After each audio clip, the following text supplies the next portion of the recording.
कहानी एक समय की है, एक हरित मैदान में, जहां एक छोटे बीज नामक स्प्राउट रहता था।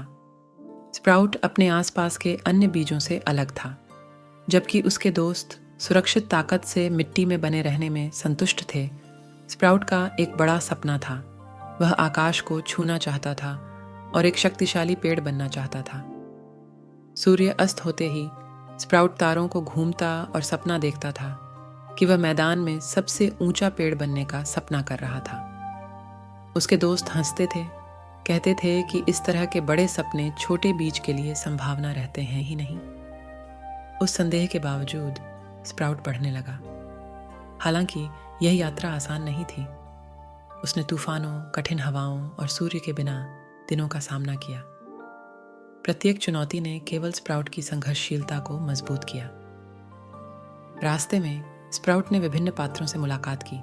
वृद्ध वृक्ष ओक, सहायक बूंद, ड्रॉपलेट और सूर्य की किरण सनी। प्रत्येक ने धैर्य, सहयोग और सहनशीलता के बारे में मूल्यवान सीखे। एक खास तूफान के दौरान ओक ने स्प्राउट को सुझाव दिया कि वह अपनी जड़ों को पड़ोसी पौधों के साथ मिलाकर समर्थन करे। साथ मिलकर उन्होंने तूफान का सामना किया, जिससे स्प्राउट को सहयोग और दोस्तों के समर्थन की महत्वपूर्णता का एहसास हुआ। जैसे जैसे मौसम बदलता गया, स्प्राउट ऊंचा और मजबूत हुआ। उसकी शाखाएं ऊपर की ओर बढ़ीं।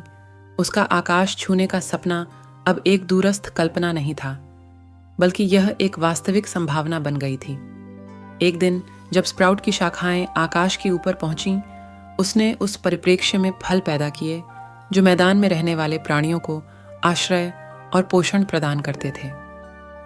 स्प्राउट ने अपने सपने को हासिल किया ही नहीं, बल्कि उसने दूसरों के लिए खुशी और समर्थन का स्रोत बना लिया था। अंत में स्प्राउट ने अपनी यात्रा पर नजर डाली, चुनौतियों और सीखों के लिए कृतज्ञ था। उसने समझा कि संघर्ष और सीखों के साथ, चाहे सबसे छोटे बीज हो, कोई भी सपना अद्भुत चीज में बदल सकता है। छोटे बीज का बड़ा सपना हमें यह सिखाती है कि अगर हमारी मेहनत के साथ हमारे सपने सच हो सकते हैं। चुनौतियां यात्रा का हिस्सा हैं और सहनशीलता, सहयोग और दोस्तों के समर्थन के साथ छोटे से बीज भी कुछ अद्भुत में बदल सकता है।